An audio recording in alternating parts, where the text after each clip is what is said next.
All right. Welcome back to Broker's Voice. I'm excited for this one. Today I've got Ed Ligonde joining me, the 2021 BenefitsPro Broker of the Year. Ed, welcome aboard, man. Thanks, Andy. Happy to be here, man. We were just talking offline. Ed just got back from Maui, hanging out with his family for a few days. Good news is he missed the epic rain, the catastrophic rainstorm that they had down there. So now you're fresh, refreshed, ready to get back at it, Ed, here at the end of the year, making next year even a better year.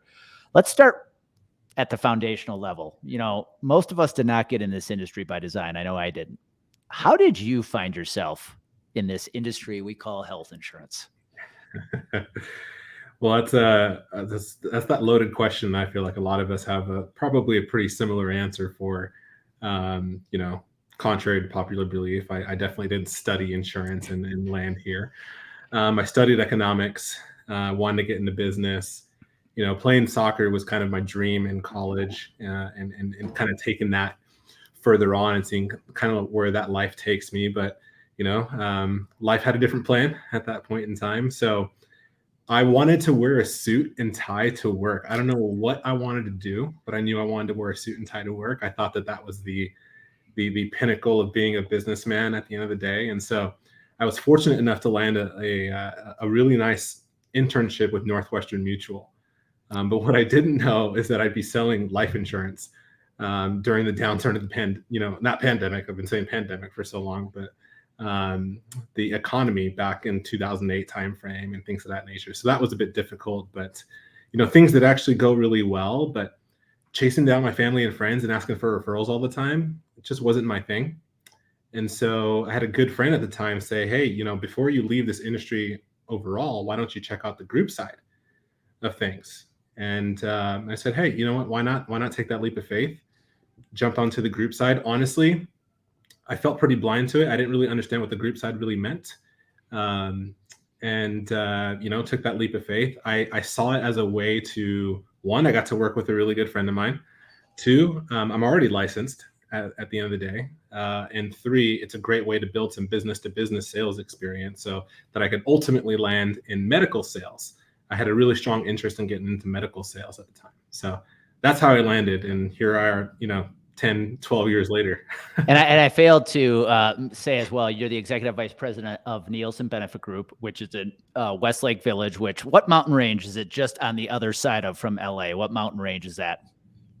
We're just near San Fernando Valley, basically. Okay. So yeah, not too far from, Malibu. We're just through the mountains into Malibu, which is great. About 10 minutes from the beach, which is okay. Nice. Now the athlete radar in me goes, hold on, I don't want to overlook this. You played soccer at UCLA. I did. That's no joke, man.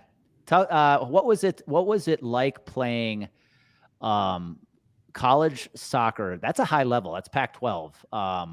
What was that like for you? Well, that was actually back when it was Pac-10, right? Oh. So I feel like I'm dating myself already, but wow. I mean, quite the experience. I mean, I grew up in Fresno, California, and there wasn't a ton of exposure, especially for soccer athletes there. And so, I played there, had a really great time. I didn't have the utmost confidence that I even deserved to be at a school like UCLA. So walking in those doors and playing with athletes, we were, fortunately, I was part of the #1 recruiting class in the nation back when I got recruited. I mean, our recruits were from national team and things of that nature. And then they treat you like kings the second you come in, other than, freshman hazing and that kind of stuff. But it was a wonderful, crazy, tough experience. I mean, the level of play, the pace of play, I mean, you had to be a man really early. So, but I'm honestly so grateful for being able to go there and play with some of the best talent. A lot of those players went and played pro, which is great. So I went through college probably 8-9 years ahead of you. But I remember when I was in college at the time, some of the top teams in the college soccer would be like Virginia. I'm forgetting North Carolina. Was UCLA while you were there? Were you guys one of the top programs in the country? Yep, absolutely. We were, I would say, pretty consistently top 25. In fact, I can't remember if it was my sophomore or junior year, we actually made it to the national championship. And What was unfortunately, that like? So you played the national championship game. yeah, it was insane. Here's the funny thing. We played UC Santa Barbara in the championship game in St. Louis, Missouri, and it's 5 You degrees guys out. are right next to each other. I mean, we all said, why don't we just cancel this game, move it to next week, and play at the Home Depot Center at the time. Now it's the Dignity Health Sports Park, but two beach towns basically playing next to each other in the Midwest in snow too. It was snowing. Yeah, that's so funny. Yeah, the Gauchos. Now this is all making sense to me, man, because I remember when I was at UW Milwaukee playing baseball, you know who were the best dressed athletes in college? The soccer guys. Those guys always dressed to the nines. I remember going out to the bars and they'd be together wearing their long coats and scarves and all that stuff. But now it's all making sense. You said you wanted to wear a suit and a tie, former soccer player. Yeah, I'm now putting 2 and 2 together. So let's go into your insurance career now. You're in health insurance here. You're in California. What I want to talk about, if you can provide some insight, you're in a market that in our industry, we say is a whole nother country itself, right? Health insurance in the California market, where it's extremely fully insured, not a ton of options. What's it like, one, to be an advisor in the California market? Number two, how do you differentiate as an advisor in a market where it's easy to feel like there aren't a lot of options? Another loaded question. I mean, yeah, California. It's so funny. Every time I leave the state, people say, "Oh, you're from California," right? It's and that can mean so many different things. The running joke that I've kind of had for a really long time here is you can't throw a rock without hitting a brokerage firm, and especially in Southern California. There's so many of us out here, and it's extremely difficult to differentiate yourself. So at the end of the day, when you work with a lot of insurance carriers and they're not allowed to treat one broker better than the other, you're supposed to get the same rates and such, then you start selling services and things of that nature. But at the end of the day, I've ultimately stopped believing that this is just the insurance industry and that this is a people business and we have a story to tell. And I think what ultimately, as an individual and as a professional, you're going to want to work with people who enjoy working with you at the same time. You can't just go and try to sell to everyone at the end of the day. And so once you figure out who you are and what you bring to the table as a human being, and then of course, with the tools you have available to you, whether through your firm or through your partnerships or whatever, tell your story. And then I think that's how you end up differentiating yourself. I think, when I got into the business, I would just try to sell product, right? Oh, I know product. I would want to sell how our firm is better than every other firm because we do all these other services, right? And you're selling all the what's in the house, but you're not selling your why. Once I figured that out, everything's different. And I've made some really great friendships in competitors, right? You don't always have to compete with each other. You can kind of band together and just share, best practices and ideas and such. And some of those people that I've become friends with, even in our community, they have that similar kind of story where they're not just selling their name of their firm. They're not just selling a product, this next shiny product from an insurance carrier. At the end of the day, they're selling the story. I think that's how we can differentiate ourselves, especially here in California when there's just so many of us. I was going to say, you just spoke to my heart, because it is about your story, and especially when you're in a market where there are so many logos, the agencies, you can't sell your logo. You have to let people get to know you. And I think your story, your teammate, Brian Locker, you guys have powerful stories that allow yourself to differentiate. Because at the end of the day, it's a relationship business. It's humans buying from humans. So when you are in a market where not a ton of carriers to work with, but a ton of brokers to compete with, man, you got to stand out with that message. Exactly. I think even for us, a lot of times, even meeting people like you, Andy, honestly, and you get to choose who you work with externally as well as internally. And I think once you start banding, it's the people business, really. I mean, that's the core of it all. At the end of the day, if your heart's in the right place and you're able to share that story, then I think a lot of it just ends up falling into place. So let's go back. What was it? 5 months, 6 months? You won kind of a big award. You were the 2021 Broker of the Year, BenefitsPro Broker of the Year. I think that was announced in July, May or July? August. Yes. What did that award mean to you? I honestly didn't believe it was going to happen. I was just still surprised I made the list in the first place, to be honest with you. Even being at the event and seeing a lot of people, bumping elbows with people, and people are asking, do you think you'll win? Do you think you'll win? And the other people that were on the stage with me are incredible human beings, and I've gotten to know some of them after the fact. And it's I was just happy I was even recognized, to be honest with you. Mm. Then once the announcement came out, it took a really long time for it to actually settle in. I was just like, is this reality at the end of the day? Growing up in this business, and not to always bring minorities into the mix, but I'm a minority in this business, right?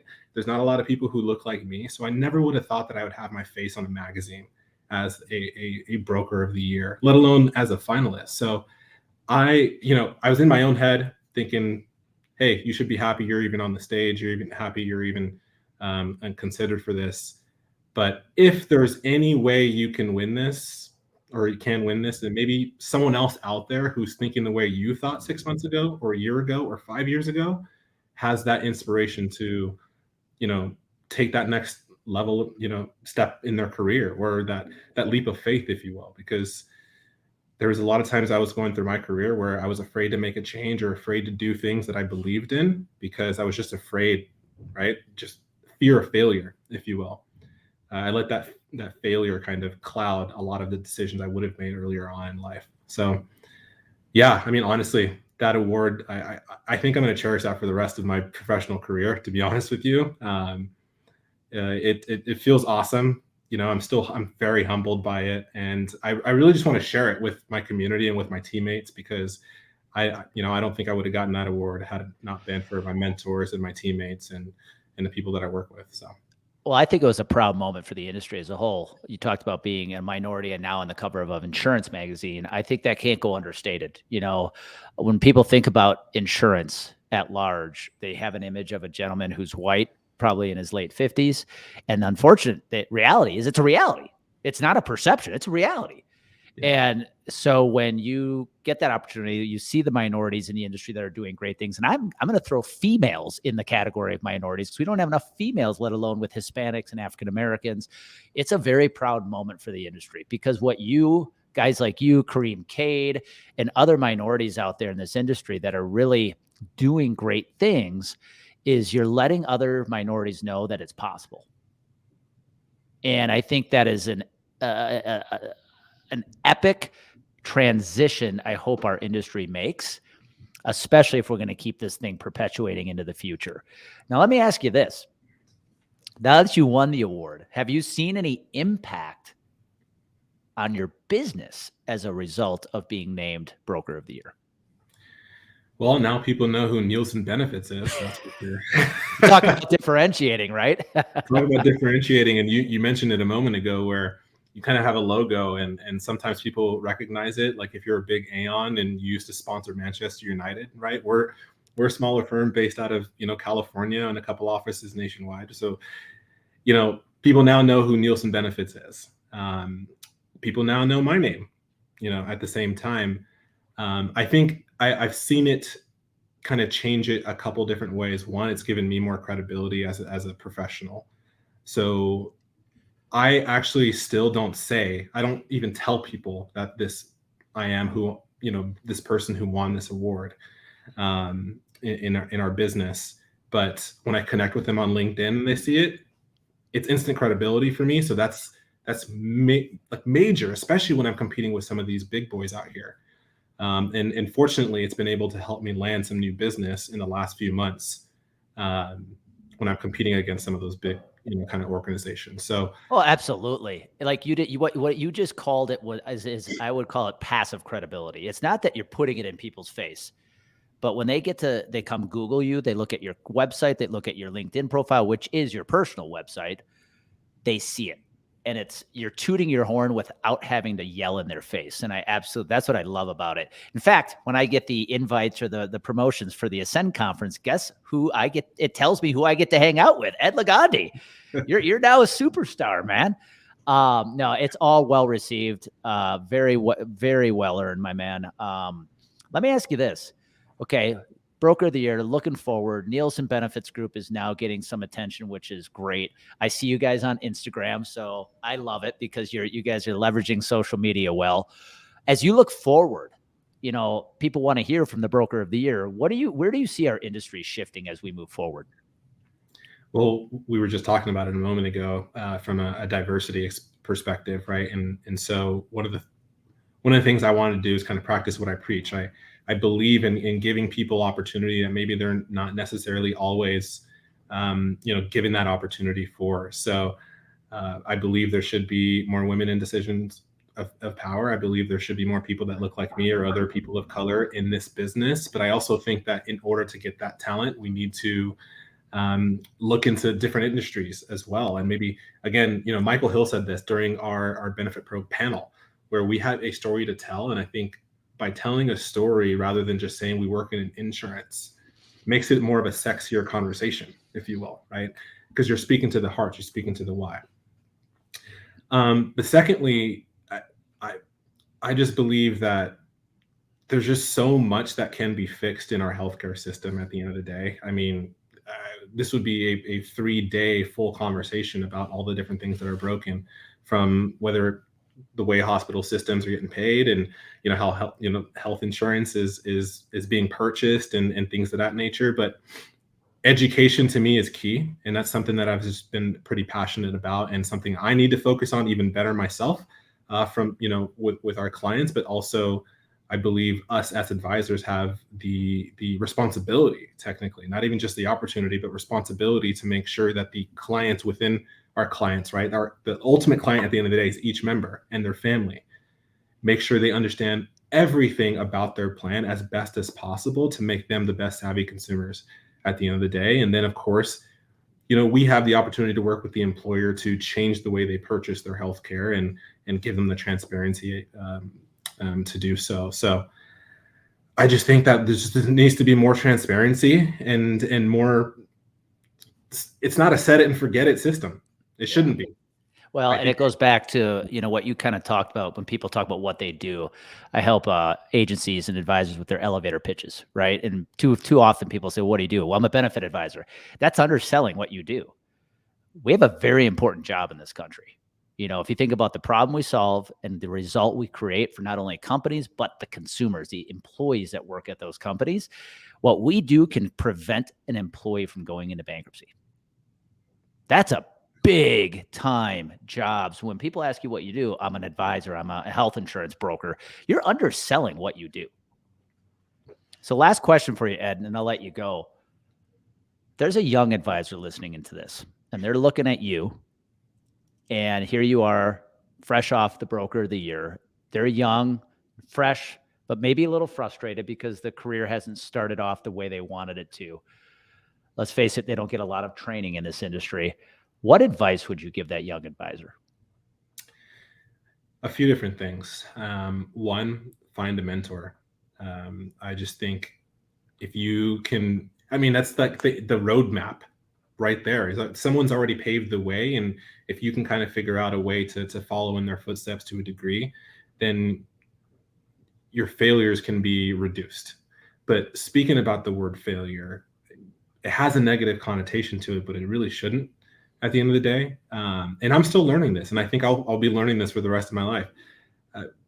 Don't be afraid to fail, but fail forward, if you will, right? Where you learn from each one of those, and then you can, next time, even if you fail again, you're still learning from that particular opportunity. So if there's a particular client you want to go after, or maybe a firm you want to work for, maybe start your own organization, don't be afraid to do so, right? Obviously, do your research and things of that nature to make sure you're as comfortable as possible, but don't be afraid to learn. Don't be afraid to basically just take that next step, next leap forward at the end of the day. That's awesome. That's great advice, because I think too many in our industry are afraid to fail.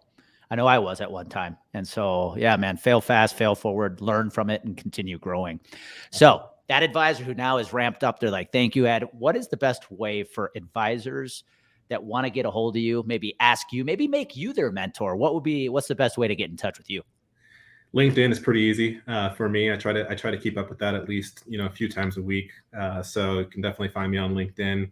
or through you, Andy, listening to this podcast as well. So I'm appreciative that you allowed me to join you today. So awesome, man. Happy Well, to help anyone. thank you for taking the time to be here. I know you're busy. And for everybody who is listening in, you just got to hear from the most recent BenefitsPro Broker of the year. And I think his advice was sage. It's not any magic elixir. There's no secret sauce. It's just putting hard work in, knowing you're going to fail. Enjoy the failure, do it again and again, but grow from it. So Ed, one more time, thank you.